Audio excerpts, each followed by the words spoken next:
Welcome back to another Top 10 Countdown here on Boxing Legends TV. Today, we'll be taking a look at some of the finest rising stars in the ever-brightening heavyweight division. It's never easy to compile a list like this with so many young guys trying to make a name for themselves in the money division. But thankfully, for you guys watching at home, this is a part of the sport we pay thorough attention to all year round. So without any further ado, let's get straight to number 10.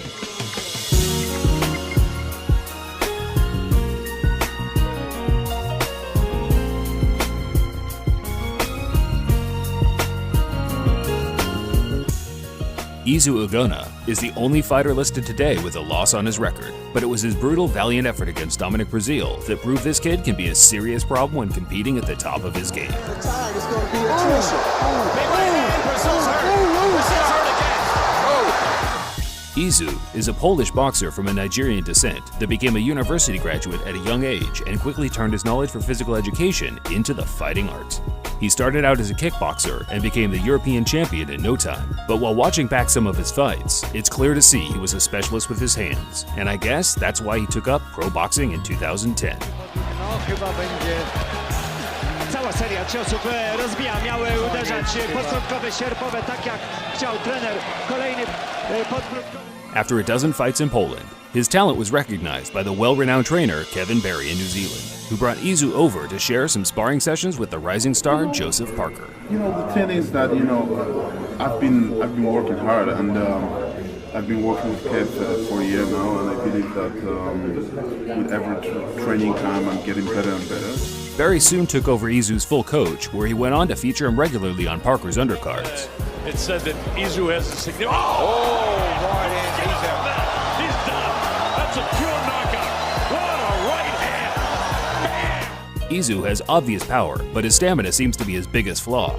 Breazeale showed a big heart to battle through their contest, but in the end it seemed Izu's gas tank became his downfall.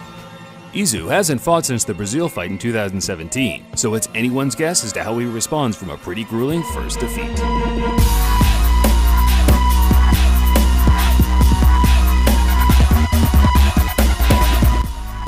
Rostislav Plechko is one of the most aggressive fighters that you'll see in the ring, period. Левши, соперник правша. Кличко, напоминаю, что все поединки так. И вот этот бой уже закончится, видимо, тоже в первом раунде, потому что все. The 29-year-old heavyweight from Russia has had 12 fights, 12 wins, with 12 knockouts, all in the first round. Победа Ростислава, но тот венгр сломался после первой атаки, по-моему. The thing that separates Plechko from the other fighters on the list is the fact his boxing technique isn't exactly something you'd expect from an Eastern European fighter. He's wild, sloppy, unorthodox as hell, but as soon as that bell rings, you better be prepared for an almighty hailstorm as he runs at you with the intention to kill. Ростислава помешает как раз нехватка веса. Очень мощный удар, левша сразу бросился на противника и... I personally think Plechko will be heavily avoided for a while.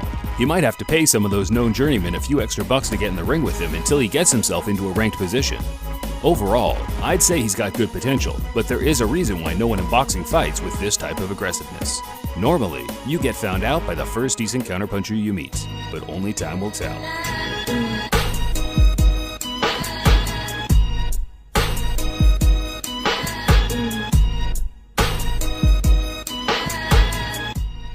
Who else remembers when the 2014 New York Golden Gloves champion George Arias turned pro a couple years back? This guy raised a few hairs on people's necks with his slick Muhammad Ali type style in the ring. Both hands, word in the street is 60. Like the head movement on Arias, side to side work from Arias. Looking his eye. And another jab hurts Kaysen, same as in round one, and he hits the deck. Kaysen goes down in round two. George Arias, the power puncher. In 2016, however, he seems to have fallen off the edge of the earth as he disappeared off the scene completely.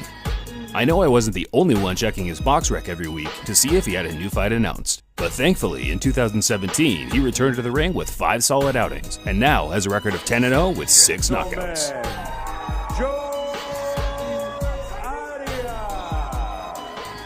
As fun as George is to watch, I have to point out he's only 6 foot, which puts him in the midget category amongst today's giants. He is a pretty strong kid for his size, but will he be able to compete at world level in the coming years?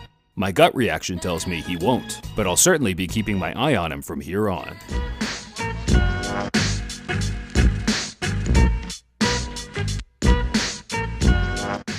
Personally, I've never been a fan of overweight fighters. The way I see it, if boxing is your profession, you have a duty to train hard and replace those flabby areas with solid muscle. But Poland's own Adam Kownacki just appears to keep improving from fight to fight despite his weight yo-yoing like crazy. They don't see what they need Two to see. uppercuts and a right hand. There it is. And There down it he is. goes. In 2017, however, Kownacki got himself into a career-best weight at 240 pounds and brutally punished his fellow Polish teammate, Artur Szpilka, in his best win to date.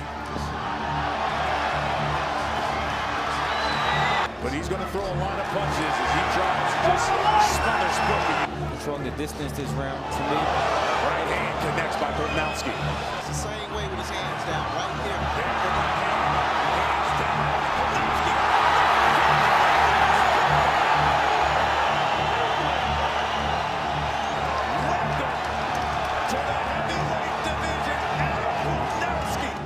Kownacki was rightfully the underdog going into this one.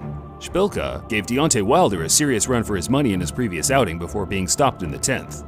Kownacki took it a step further and got rid of him inside 4. Take away from that what you will, but this big boy earned himself a spot in 2 of the 4 sanctioning body rankings and will likely be in a top matchup in 2018.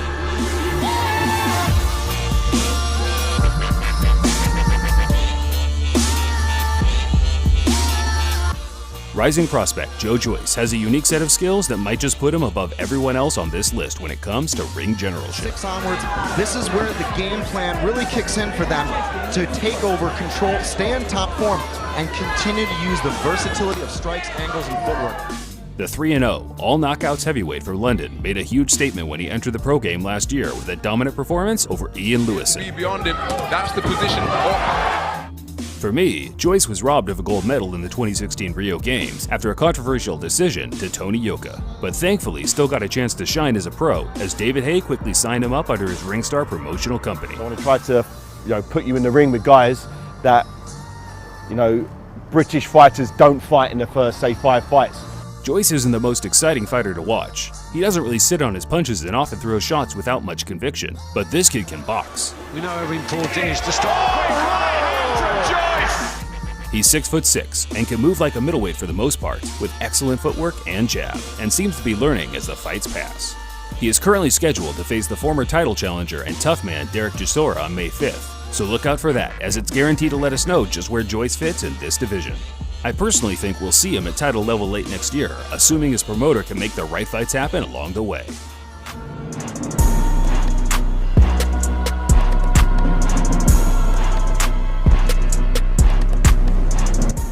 Daniel Dubois is a young 20-year-old heavyweight getting a ton of media attention for all the right reasons. And what did you think of Daniel for a 19-year-old? I thought he was fantastic. He reminded me of myself when I was 19, very tall and big and strong and ambitious. He's a good kid, he's one for the future for sure. Dubois started boxing at a young age and enjoyed lots of success as an amateur, being victorious in 70 of his 75 fights and winning various tournaments along the way.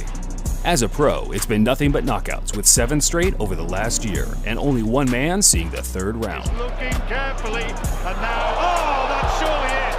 Massive right hand, and it is all over in the first round. I do think that we're starting to see slight flaws in his game as he's progressed through the British domestic scene. He looks a little slow, defensively inept at times, but he certainly makes up for it with his God-given raw power. As I said earlier, Dubois is only 20 years old and has never-ending time to keep slowly improving and learn his craft, which I hope his promoter Frank Warren understands, because I think we'd see the Dubois train crash quickly if he was to meet young game challengers at this time in his career.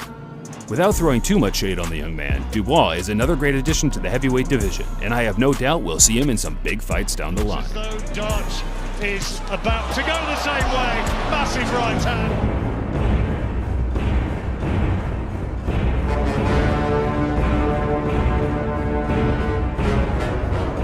This one will shock a few people, but yes, we felt the need to include a cruiserweight on the list. How do you feel? I'm very feel. Are you ready to fight? Yes, I'm ready. For For those of you that don't know, Alexander Usyk is undoubtedly one of the finest stars in boxing today. He is currently a unified champion and heading into the biggest fight of his career against Murat Gassiev, where one man will emerge as the undisputed champion of the division. But sadly for Usyk, there's something about the cruiserweight division that, for whatever reason, seems to fail when it comes to attracting the casual fans. So a good old-fashioned leap up in weight seems nothing but inevitable in the future. Usyk himself has confirmed he'll be moving up very soon, and I guess the big question is, can he deal with the giants at the top? My guess would be yes and no. I think he could blitz a lot of the top contenders with ease. After all, he has already beaten guys like Joe Joyce in the amateurs, where he pretty much schooled them alongside everyone else in 2013, where it was reported he only lost one round the entire year. Crazy, I know, but this guy has a unique set of skills similar to Lomachenko, where he pivots his feet and throws a million punches. He's never going to be a KO merchant at heavyweight, but it'll be really interesting to see how the likes of Anthony Joshua or Deontay Wilder would deal with him. After all, Wilder has clearly shown flaws against a man with a similar style in Arthur Szpilka a little while back, and I can tell you this, Szpilka is no Usyk. But I guess this is all smoke and mirrors as Usyk heads into his bout with Gassiev. I wouldn't exactly put my life on him to win that one, so maybe we could shed a little more light on the situation once the World Boxing Super Series finishes. Thanks for watching, fight fans. If you enjoyed this video, please remember to leave a like and be sure to subscribe if you're new around here. Until next time, this is Boxing Legends TV, signing off.